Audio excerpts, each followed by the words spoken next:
Good morning, everyone, and welcome to this week's edition of Saturday Morning Coffee with Back to Basics Dog Training. For those of you who don't know me, I'm Leon. I'm the head trainer here over at Back to Basics Dog Training, and each and every Saturday morning at 11 o'clock Eastern Standard Time, I bring you this live free dog training Q&A session where no questions are off limits when it comes to the behavior of your furry family members. And for those of you who are tuning in for the first time, I also do this every Tuesday evening at 8 o'clock Eastern Standard Time. It's called Happy Hour with Back to Basics Dog Training, and it's the same platform, same thing. We go over your concerns and needs for your dogs. So with that being said, I always start off with the topic of the week. And until I start seeing some questions, we talk about what I want to talk about. And if you're watching now live or later on the replay, please put a comment in. Let me know you're watching, where you're watching from. The more comments I get, the more energetic I get, and we just have a real good time with doing this platform. So this week I had the privilege of working with Ace. I've talked about Ace. He's a puppy German Shepherd who is definitely going through puppyhood. And we had some issues that we needed to address, regrouping with mom and dad, and some of the nuances that they've seen with Ace, this 14, 15-week-old puppy now. He's doing phenomenal, 90% of his training. Mom and dad are doing great, doing the follow through and trying to stay as consistent as possible. But one of the things we noticed is he is going through a rebellion stage. And I did the research, and I've known this for years, but I also did a little bit of research overnight. And puppies they say there's 7 stages that every puppy has to go through. And they go through it at their own time, their own levels. They all go through it. It's no different than humans. We go from infant to toddler to terrible twos, to preteens, whatever the stages are for human growth.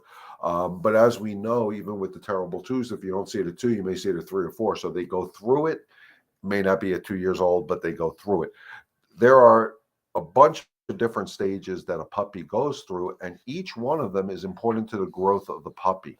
And understanding those things, they have the socialization period, what they call an imprinting period stage.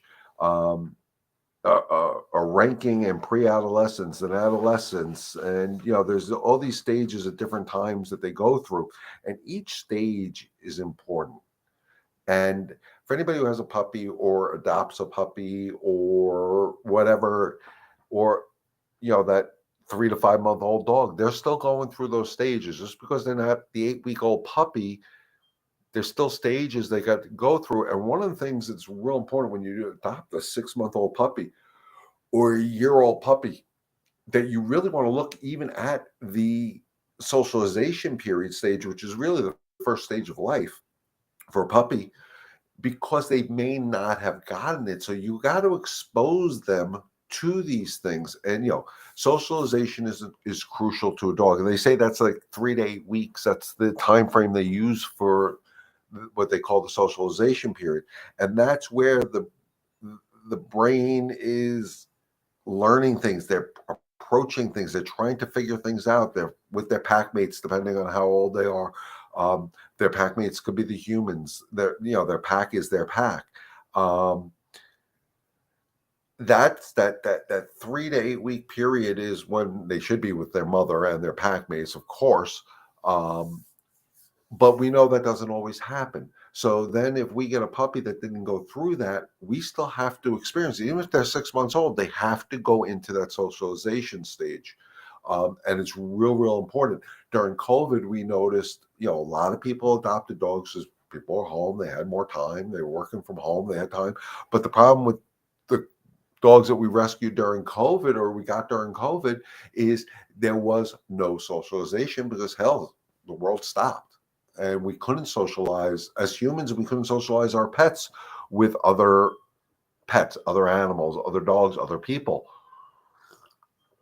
So, if you adopt a dog or get a dog at the 3 months, 6 months, whatever, think about getting out there and being social after they learn to socialize with their pack that they have in their home. You want to do the imprinting stage. You want to do the socialization stage. You need to do these with your dogs, and that's getting them out in public, going for walks with them. Good morning, Cece. Um, Getting them out for walks, getting them around other dogs, other people in a controlled environment. And remember, even as a puppy, 8 weeks old, 10 weeks old, whatever, we're going after the state of mind to try to make the dog understand their role. So if we're always doing everything based on my theory of calm energy, my 4C is the calm, confident, consistency to get the control. Even if I'm working with an 8 week old puppy, it's the same theory. I'm going to bring the dog out in a controlled, safe environment where they're going to learn to socialize. Now, am I going to let them, before they get all their shots, do some things I would let a dog with all the shots do? No, because we have to be safe. Their immune systems are weak, but we need to start the process. When we get the puppies home, the first couple of weeks should just be learning their pack in the home, learning their yard, learning if there's other animals in the house, learning that. If you have sidewalks, you can take them out on walks, keep them on the concrete, keep them in a safe environment. Don't let them onto the grass and all that where other animals may pee or poop and they can get diseases, of course, because they don't have all their shots. But you want to start that socialization period with rules. And one of the biggest mistakes we make when we bring a new dog into the home, and this could be a puppy or it could be an older dog we rescue, is we get them home and we start inviting everybody over right away. Oh, meet the new family member. We need to stop doing that. Yes, I know they need to be socialized with other people, but the first 2 weeks are so important when you bring a dog home that they should only be around their immediate pack. Don't introduce other stimulus. Let them get comfortable with who's there. Let them build trust in the people that are there. What happens is we tend to bring everybody in and the dog gets overwhelmed and the dog doesn't know what to do. And that's when they can start acting out because they're overwhelmed. So much new stimulus. I'm in a new environment. I got these new pack members and now also all these other people are coming over. What do I do? What do I do? And they act out. So the first 2 weeks are so crucial when we bring a dog into our home to slow everything down. Set the clear rules, boundaries, limitations that you expect this dog that you're bringing in to follow. There's nothing wrong with that. Get them out on a walk. Again, watch the age, make sure they're fully vaccinated before you bring them into high traffic public areas where other animals may pee and poop and they can get diseases. But get them out in a controlled environment. And even if you're walking this new dog in the neighborhood and people want to come over and say hi, no. We're bonding. We need this to be our time. I need my dog to trust me that I'm not going to overwhelm them with everybody who's, oh my God, look how cute. And that is overwhelming to a dog. And that's when dogs go through, and puppies, they go through a fear stage. And they go through all these different stages that we need to follow my 4Cs and give them the calm confidence so they trust us that we're never going to put them in a situation that should help embed more of that fear stage. They do go through it. My question today is that my 4-month-old Akita Lala Ray is used to going to the backyard and play with dogs from next door, but I've never walked her. I've tried, but she won't budge. Doesn't want to walk outside. She walks when she was leaving the dog park, so I didn't get it. I don't get it. She's very socialized, but doesn't know how to walk outside. Okay, so you need to guide her through it. She's 4 months old. And just to show you that what I'm talking about is, and you can look this up online yourselves, guys, 3 to 6 months old is ranking in pre-adolescence. They go through a fear stage in that 3 to 6 months range, and a fear stage can last for a good month. They go through a fear stage because so much stuff is new to them. They don't know how to react to it. So part of the fear stage in this case is she doesn't want to walk. So what you need to do is guide her through the walk. And you can start that where she's comfortable. If she's comfortable in the backyard, put her on a leash and bring her into the backyard and walk her around the yard because she's comfortable there. And then with a plan in mind that, and because she's on a leash and hopefully the other dog's inside, have the gate to the front to open and walk around the yard, just have a nice little stroll with her in the yard and just head towards the gate and try to keep that momentum going out through the gate. And if she locks up, she's communicating to you. Like you said, you did this. So if she locks up at the gate, I don't want to go into the front yard. There is no way in hell I'm going in that front yard. What you're going to do, this side, so you can see it better, is you're going to, if she locks up, she's going to, I'm not going. You're going to apply a little bit more pressure in the direction you want to go on the leash. You're not going to drag her. You're not going to force her because you're trying to build a trust. So if you force her, she ain't going to trust you.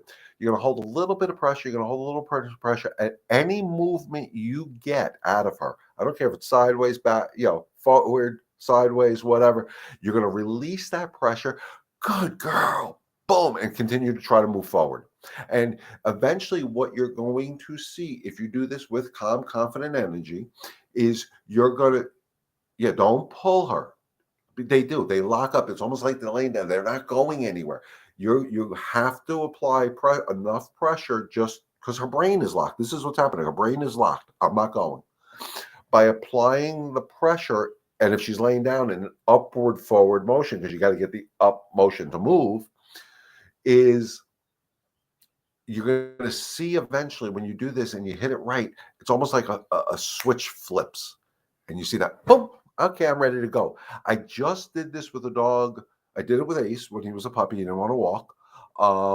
And I did this with an older dog who was terrified to go near a younger dog in a house where coming down the stairs, it wanted to go out the front door because that's what the people conditioned it not to go past the other dog. So when we were trying to bring it where I had the other dog, it locked up. So I did the same thing. You can try treats, Cece, absolutely. But the thing is, when they're really locked up, if they're really, really scared, the treats may not work because they are just so focused on the whatever fear is in their mind.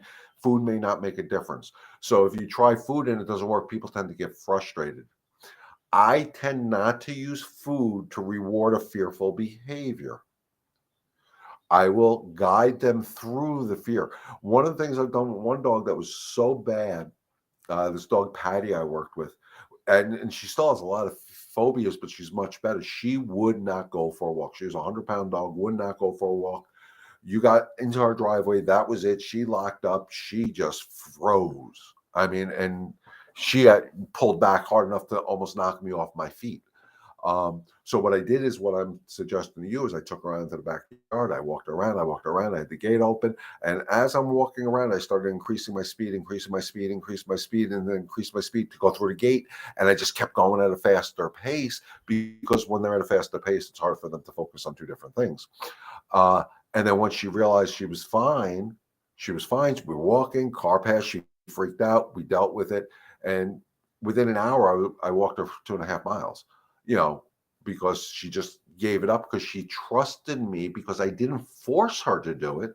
I guided her through it. And every step of the way, what she learned is there's nothing to be fearful of on the walk. Now, she's still a fearful dog. She still has some fearful anxieties. Mom feeds into them a lot of times. And that's the other thing. When you're dealing with a dog that doesn't want to do something because they're in a fear stage, if you give up, it imprints the fear more. It makes the fear more real. And if you coddle them, you're coddling the fearful state of mind. It's okay. We're only going for a walk. You can't, you got to stay silent.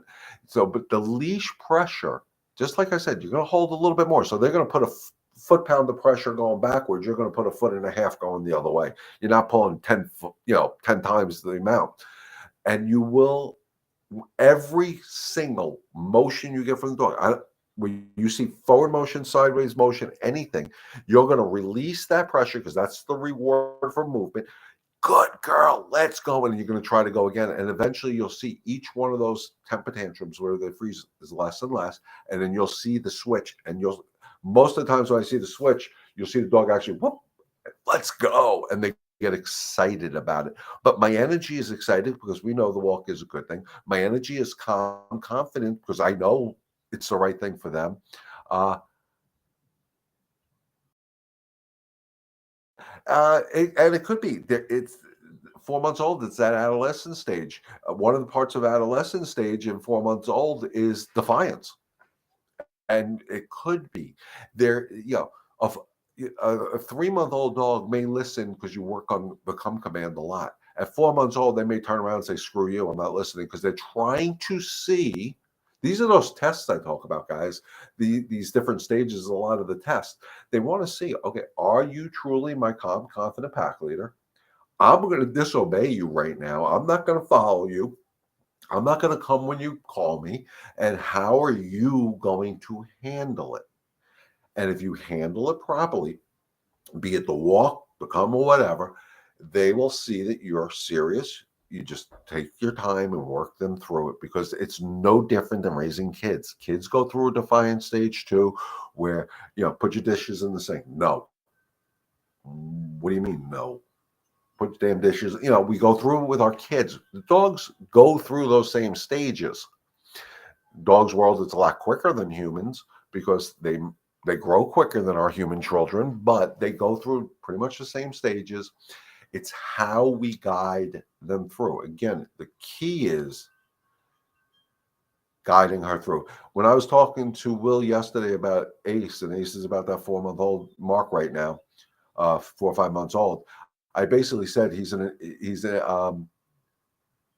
yeah, she's going through the terrible twos at 4 months. Yeah.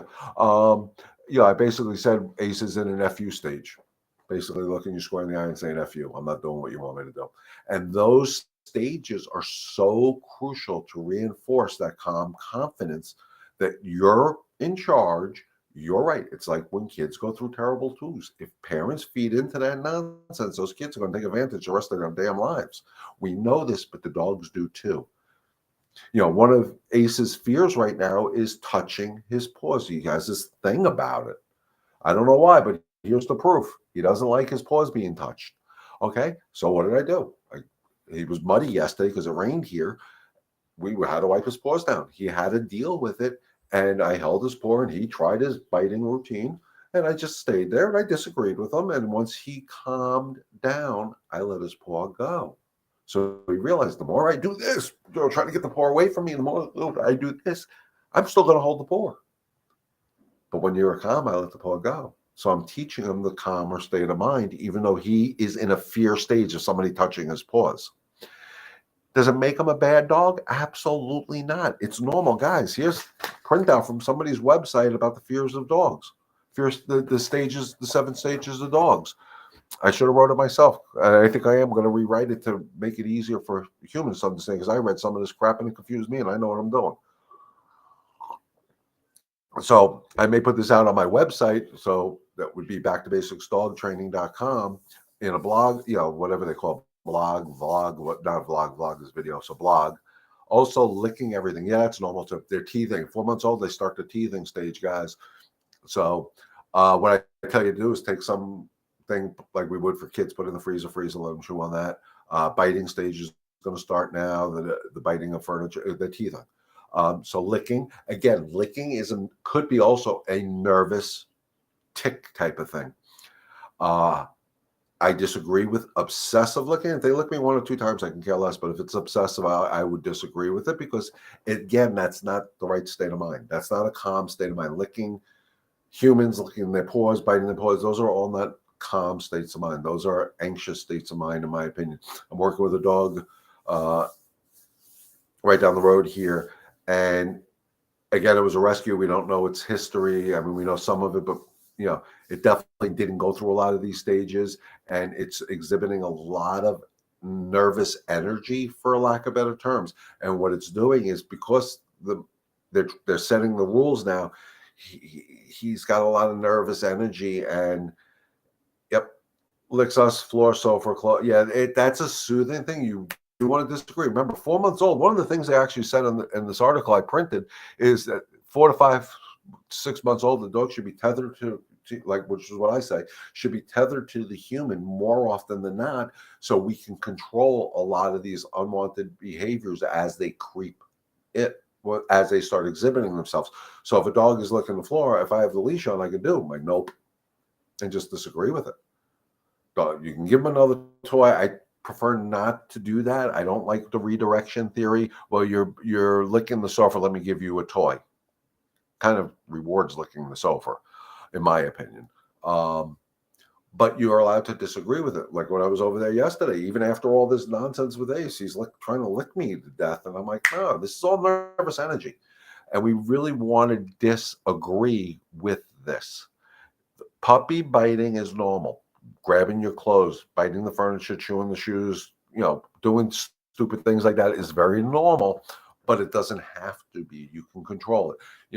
I always use Zoe as my example. Zoe, I had from 7 weeks old. She never chewed any of my furniture. She never chewed shoes. She never chewed. Right. Say no, she moves on. But if you have her tethered, she can't move on to something else.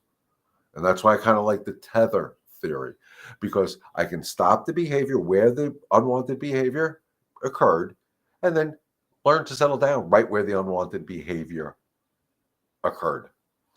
Because dogs live in the moment. When we deal with a problem, same way, if I deal with two dogs that are fighting, which I try never to deal with, but I have dealt with it, I deal with that fight right there where it happened. I don't separate them. I mean, I separate them from fighting, but I don't send them to different rooms. I deal with everything in the moment, in the spot where it happened.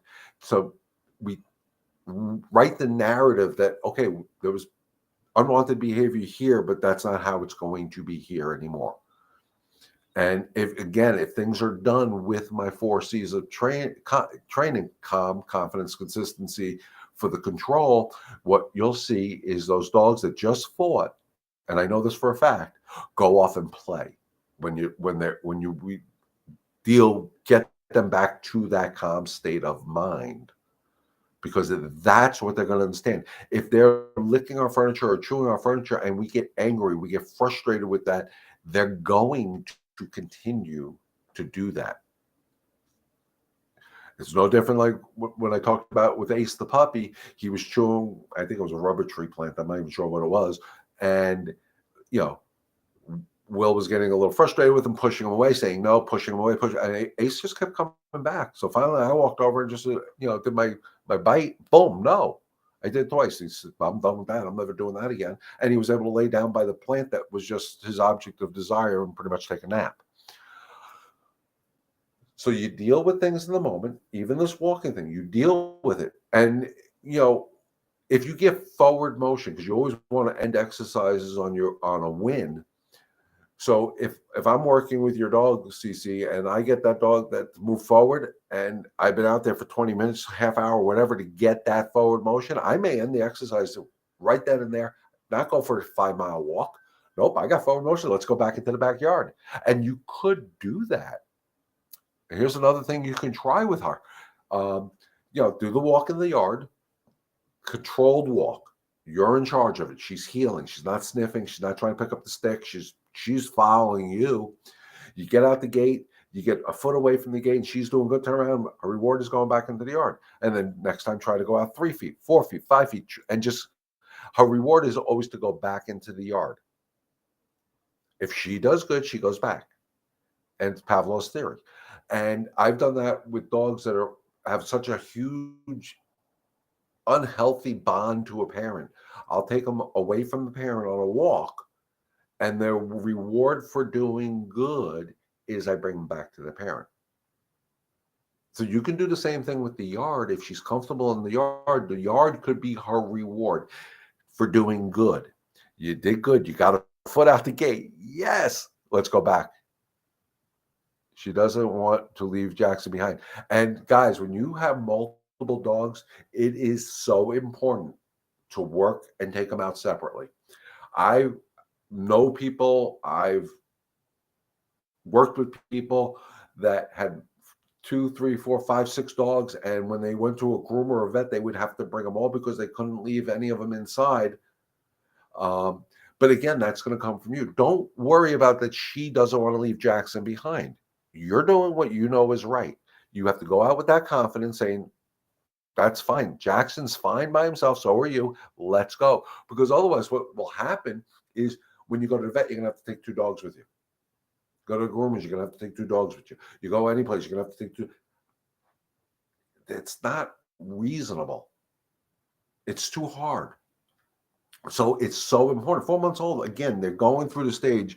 Um, I don't know if I'm allowed to put this link on my website, on my Facebook page. So I'll try to get this written up this weekend on the stages of puppyhood, and it's real important for people to understand it. At 4 months old, she's going through this stage. She is bonded with Jackson, which is great, but she needs to be bonded with you that much more because you're her pack leader. So the more you do with her one-on-one, she won't be looking for Jackson. She may be looking for Jackson for that calm confidence. I don't know the dogs, but dogs teach. Like I told Will with Ace, I've had my grand dogs, Brody and Milo, two different energy dogs. One's a pit bull, one's a husky. Brody's a bull in a china shop. Milo's that fast, run around crazy, goofball playing all the time. Basically work with the puppy because each one of them set different rules. And I think next week I'm bringing Zoe to meet this puppy, and Zoe is an alpha dog. Zoe will set more rules than Brody or Milo will, and this puppy is going to get it from my dog. We did an exercise yesterday. I should have recorded it, but I don't think that way all the time. Where I brought Zoe out, Will was walking Ace, and Zoe off leash, sitting there calmly. Sitting there calmly. Zoe was sitting there, and Ace was doing a puppy thing, trying to get to Zoe, and Zoe totally ignored it. Did not feed into the behavior. Didn't even look at the puppy. Could care less. And eventually, you can see Ace's little brain go, "Oh, look at that! This is how I should react." And Ace settled down, so Will was now able to praise Ace for settling down by Zoe, because Zoe's energy was just like, "Hey, kid, I ain't going for this crap."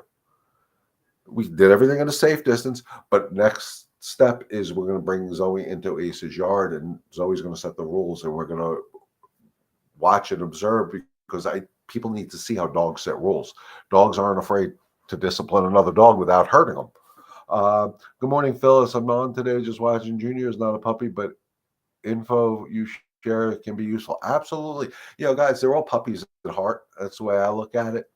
And even though these 7 stages are basically talking about puppies, if your dog didn't go through them, they're going to go through them. As I said, terrible 2s don't always happen to 2. Sometimes they happen to 4.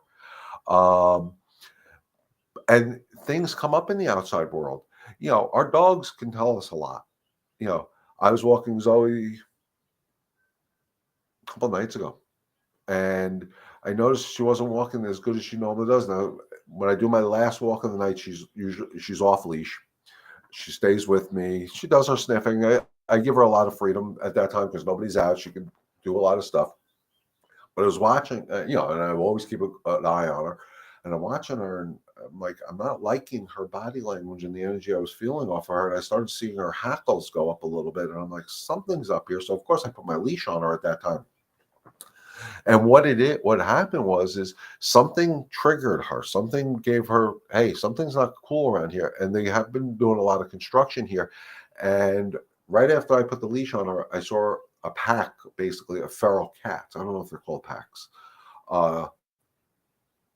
running around because they're digging up, they're doing construction. The feral cats now displaced, and now they're running around our development. But her energy changed. Now she's 10 years old. She's a great dog. I don't need a leash on her 100% of the time. I don't need a leash on her. I use the leash. But she changed on that walk, and I was watching because I watch her at all times. She's off leash. It's my responsibility. And that normal prance that she had slowed down. Her head went a little lower. Her ears went into a different direction. And I couldn't at first figure out what the hell was going on. But when I saw her hackles bunch up a little bit, I put the leash on her. And within 2 minutes, I saw all these cats running like lunatics. And she was like, I knew they were here before they were here. So they communicate to us all the time. And it's the same thing, Cece, with that fear, defiance, the FU stage, whatever we want to call it. It's so important to listen to what she's saying. But if you know there's no reason for it, you guide her through what she's doing. And even if it's the FU stage and you guide her properly with the right energy, that calm confidence, she will follow. And like I said, one of the best feelings you will ever experience when you get a dog that does that lockout stage and you do your leash pressure and you see that little leap and the brain unlocks, it is one of the best feelings you will ever experience because you conquered it. You defeated the demon, whatever it is. It's so rewarding because you did it, you didn't force it, you guide it. Guiding, is joyful. Forcing is never forceful, a good feeling. When I guide the dogs, I guide the children. If I was a tour guide for humans at Disneyland, it's a joyful thing. And that's what training needs to be, guys. It shouldn't be work. It should be this journey that we're going on together. And when I go on journeys with my family members, my furry family members, or whatever, it's enjoyable. It should never feel like work. That's what journeys are. That's why I don't use the word training a lot. It's the journey of it. Getting there, enjoying the process. If you don't enjoy the process, it's work. I don't want to work. I'm lazy. I always say I have the best job in the world because I get to play with puppies. And when I see that brain unlock, or I see that aha moment, or whatever you want to call it, those are the joyous things for me. When I get the videotape an hour after I leave Will's house yesterday showing this 14-month-old puppy on a very loose leash walking right next to him, he's holding the leash with two fingers and doing a video with the other hand, and Ace at 14, 15 weeks old is right next to him at a heel. That's the reward. That's the journey. That puts a smile on my face. And it put a smile on Will's face. Will was getting frustrated. And he had to come back to basics, no pun intended. Well, all the pun intended. He had to go back. Okay, he's just testing me. He's giving me the FU moment. I'm going to pass it. And Ace was acting like an idiot. He gave one good correction. That was all it took. Boom. But he did the correction with calm energy, not frustrated or angry energy. And that's the same thing with Lala Ray. Don't get frustrated. Don't overthink the process. You know it's safe for her to go for a walk.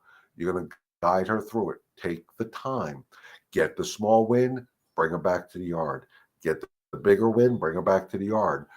And of course, when you get those little wins, your energy is going to be like, yes, I got a foot forward today. That is fantastic, even though it's only a foot.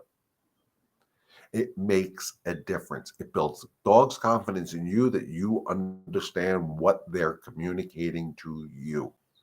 Because all these stages that they talk about here is communication. They just can't use their words. So this is their way of communicating. The hackles up was my warning with Zoe. And the change her pace and her energy. That made the difference. Because I understood what she was saying to me. Now, for safety for the rest of the walk, I kept her on that leash because, good morning, Linda. I kept her on the leash for the rest of the walk because I didn't know where all the feral cats were. And it was for her safety because she's great with cats. She doesn't like feral cats. I think the energy of the feral cats just trigger her because, they're just different than household cats. They're in survival mode, so their instincts are a lot different. Their energy is a lot different than the typical domestic cat that we have here. They're BFFs. But for the feral cats, for some reason, and I do believe it's the energy of the cat, she will go after them, and she can get hurt because cats can hurt her. She can run out into the parking lot, get hit by a car. So I made the decision, rest of this walk is going to be on a leash. It wasn't putting her on a leash to punish her. It was just for her safety.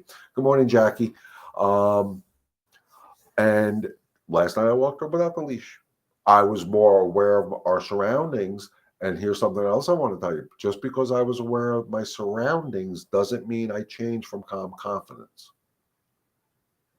Because I know some people, and again, I'm picking on my buddy Will here. Will is ex-Army, ex-Charlotte police officer. He's geared to, oh, I hear a noise. What's that? So he is so in tune to hearing noises for self-preservation based on his history that it was actually feeding Ace's energy, and Ace started becoming guarded. So I was aware of my surroundings. I was more diligent watching for things, but my energy stayed calm. Zoe stayed right by me. She didn't, because I stayed so calm, she just followed along with me. We saw a couple of I saw some feral cats out in the distance. Not worried about it. Zoe didn't react to them, and we continued our walk, and we had a good time. But they communicate to us. So again, we got the socialization period, the imprinting period. Imprinting could be at any time, especially if we rescue older dogs, guys.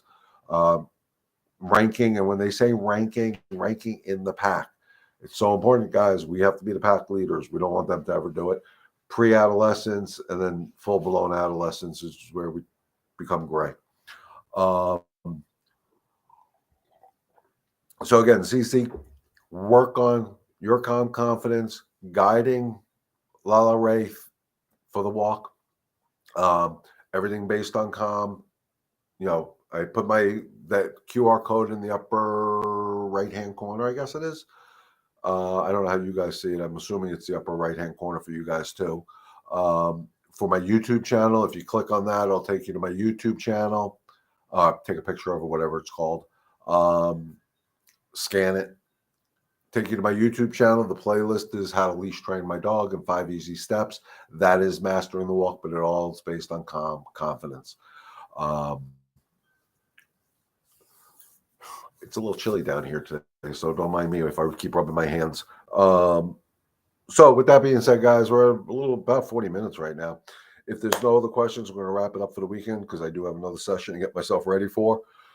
But I'll be again live on Tuesday. Hey, John.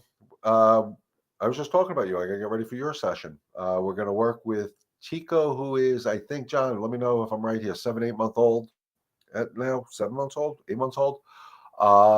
Boxer, typical boxer, happy-go-lucky goofball. We've been working on calm energy. Tico's been doing 7 months old. Tico's been doing 3:00 today.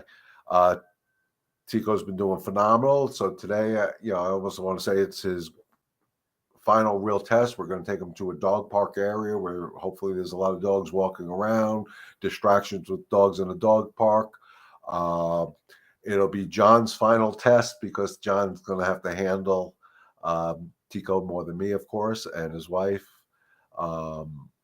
And I know Tico will pass this test with flying colors. We worked at a campsite, and dogs passed us, and Tico controlled his excitement. At 7 months old, people were so impressed by him. And I said, don't be impressed by Tico, be impressed by John. He's doing a great job. Calm confidence works all the time. It doesn't matter if it's a 7-month-old puppy or a 7-year-old dog, guys. It all works the same. Doesn't matter what the issues are. They're going to get it. So again, guys, we're going to wrap it up, John. I'll see you at 3:00. I may have a surprise for you while I'm there. Don't know yet, but that'll be interesting. We're going to wrap it up, guys, unless there's questions. If there's questions, you got a couple seconds to get them in here before I do my sign-off speech. Remember, if you can't catch me on Saturday morning at 11 o'clock Eastern Standard Time, I do this again on Tuesday evenings at 8 p.m. Eastern Time. Remember, guys, this is free information. Share it with your friends and family around the country, around the world. Get more people to come in here. The more questions we get, I get jacked up, I get pumped up, but the more questions we get, somebody may ask a question, you'll be like, oh, my dog does that. So the more people you guys invite to join us on this live, the better this is going to go, the more we can help, the more we can truly live up to what I want to do. Which is what I just put up here, that together we can help one dog and one family at a time. But I need to get more people on here, guys. So please share Back to Basics Dog Training SC. That's my Facebook page or my YouTube channel. Invite friends to come in and join us on Saturday mornings or Tuesday evenings. The more the merrier. If I have to stay on here for an hour or two, I mean, I said my next session is with John at 3 o'clock. There's a reason I set it up that late, because if I'm on here for 2 hours, I'm on here for 2 hours. That's fine by me because we're helping. So with that being said, guys, we're going to wrap it up. As always, thank you for inviting me into your homes each and every Saturday morning. It is truly an honor and a privilege to be here with you guys. As always, stay healthy, stay safe, God bless, and remember, together, we can help one dog and one family at a time. Enjoy the rest of your weekend, guys, and we'll see you Tuesday evening.